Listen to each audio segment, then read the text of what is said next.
O vídeo de hoje vai ser sobre o caso mais famoso de palhaços assassinos, que se passou nos Estados Unidos. Fica de novo o aviso que o vídeo pode conter um material e informações fortes que podem desencadear gatilhos emocionais em pessoas com algum tipo de sensibilidade a esse tipo de assunto ou tema. Então, se você se identificou, por favor, não assista. John Wayne Gacy nasceu nos dias 7 de maio de 1942 em Chicago. Ele e seus irmãos sofriam um abuso constante do pai, que era homofóbico e alcoólatra. John se interessava por cozinha e jardinagem e era constantemente ridicularizado por seu pai, que o agredia por motivos mínimos. Por conta disso, John cresceu mais apegado à sua mãe e à sua irmã. Quando John tinha 9 anos, ele foi molestado sexualmente por um dos seus amigos próximos da família, e ele nunca contou isso por ter um forte medo do pai. John só falou sobre isso muitos e muitos anos depois do ocorrido. Fora isso, John também levou uma pancada na cabeça aos 11 anos de idade e formou um coágulo sanguíneo que só veio a ser descoberto 5 anos depois, aos 16. Os médicos tentaram de diversas formas avisar e alertar o pai dele que o quadro clínico de seu filho era grave, mas o pai dele achou que o filho estava fingindo desmaios para chamar a atenção das pessoas. Então, para tentar fugir desse ambiente que seu pai transformou em hostil, ao qual ele viveu a vida inteira, ele acabou se mudando para Las Vegas e conseguiu um emprego em um necrotério. É aqui que as coisas começam a ficar um pouco mais esquisitas. Como John não ganhava muito bem, ele acabava se escondendo após seu turno e dormia lá mesmo. E uma vez, havia um corpo de um adolescente no necrotério que havia sido transportado em um caixão e seria levado no dia seguinte. John então praticou necrofilia com o cadáver. Logo após isso, ele largou esse emprego e se mudou, e aos 22 anos ele foi para a cidade de Springfield, no estado de Illinois, onde ele acabou se casando e levou a família para Waterloo. Ele começou a trabalhar com o sogro, se tornando gerente de 3 lanchonetes na franquia KFC. E nesse meio tempo ele também fazia parte do Jaycees, uma organização que promovia a cidadania e liderança nas ruas para as pessoas com idades entre 18 e 40 anos. Ele e a esposa tiveram 2 filhos e nessa época ele disse que a vida dele era sensacional. Inclusive, seu pai foi visitá-lo e disse que ele estava errado sobre tudo que fez com ele, já que era muito duro com ele. E ao ver seu filho trabalhando e formando a família, ele percebeu como havia sido tóxico com ele. Apesar disso, nada se tornou de fato o suficiente para John, e nessa época ele começou a se drogar e beber muito, até mesmo trair a esposa eventualmente. Ele conseguiu abrir um bar no porão de sua casa e lá ele convidava os funcionários das lanchonetes para irem beber depois do expediente, chamando também os funcionários adolescentes na tentativa de embebedá-los e tentar fazer alguma coisa. E se ele não conseguisse, ele falava que era brincadeira, estava só, abre aspas, tirando onda. Fecha aspas. Então, aos poucos ele foi ficando cada vez mais obcecado com essa história e trazendo cada vez mais adolescentes para o porão na tentativa de assediá-los. Quando em 1967 ele convidou um garoto, filho de membros da associação comunitária que ele liderava na época, para uma sessão de filmes na casa dele. Chegando lá, John embebedou o garoto e tentou sim assediá-lo, mas quando ele viu que não ia dar certo, ele ofereceu dinheiro para o menino, dizendo que se ele ficasse quieto ele ia dar um valor X para ele. Porém, o garoto não se calou e contou tudo para os pais dele.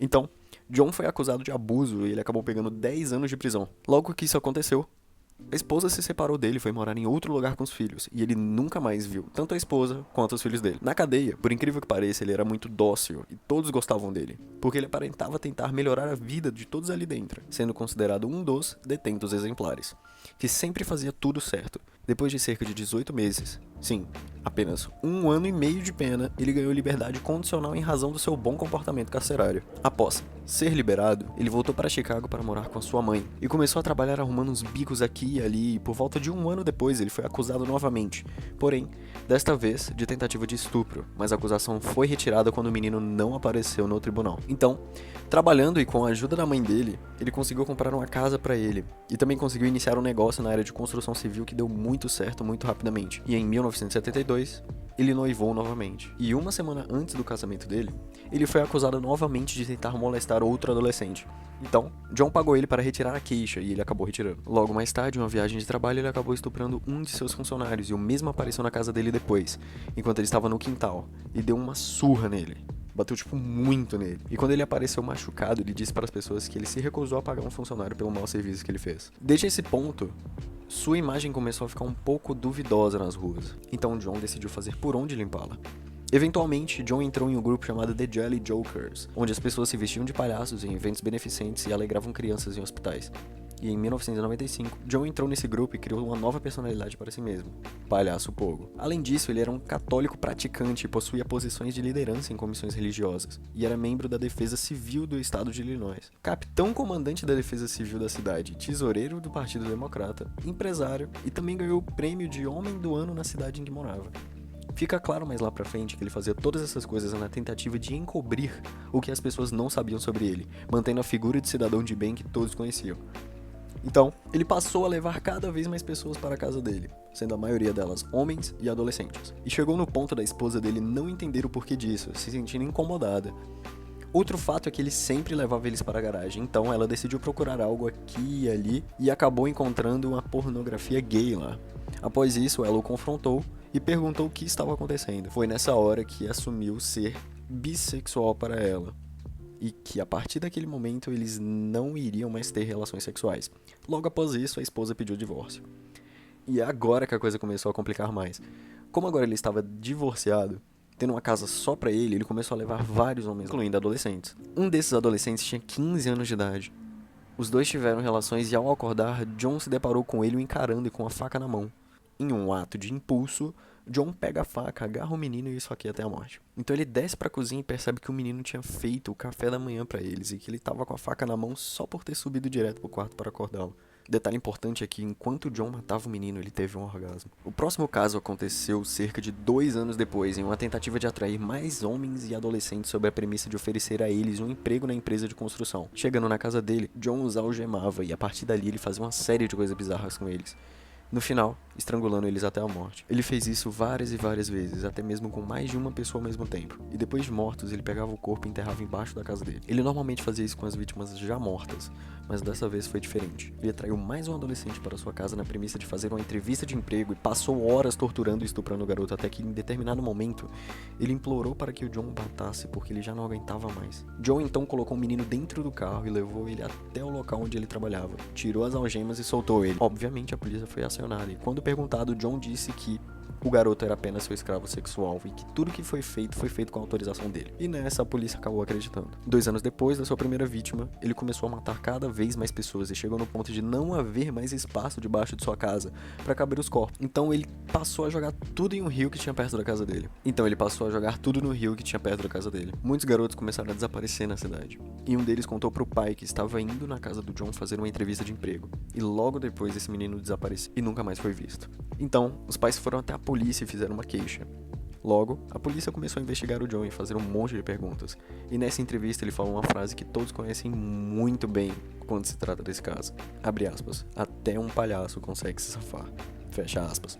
Após isso, a polícia passou a vigiá-lo para ver se conseguiu encontrar alguma coisa, com a viatura perto da casa dele o tempo inteiro. Tudo que ele fazia era monitorado. Até que em 1978, depois de muita pressão da polícia, ele acabou confessando, e durante o julgamento, as teses ficavam revezando. A acusação dizia que John tinha plena noção e estava sim em posse das suas faculdades mentais, e a defesa sustentava a ideia de que ele era doente mental e que não tinha noção da gravidade dos crimes que cometeu, sendo dito que ele não deveria ser submetido a uma pena de reclusão. As principais testemunhas do John foram sua mãe e sua irmã, que puderam confirmar os constantes abusos vividos por John em decorrência de seu pai durante a sua infância e adolescência. Porém, seus amigos disseram aos jurados que John não era insano, o que prejudicou de forma descomunal a estratégia de seus advogados. A testemunha-chave para a acusação foi justamente o adolescente sobrevivente da vez que ele soltou, que durante as declarações chorava e vomitava compulsivamente.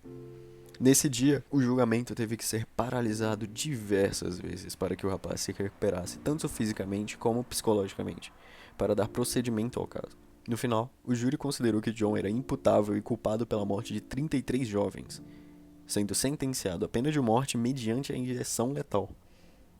Ele ficou preso por cerca de 14 anos, e nesse período, enquanto aguardava o resultado dos recursos apresentados pelos seus advogados, ele tentou suicídio várias vezes, e se tornou alcoólatra.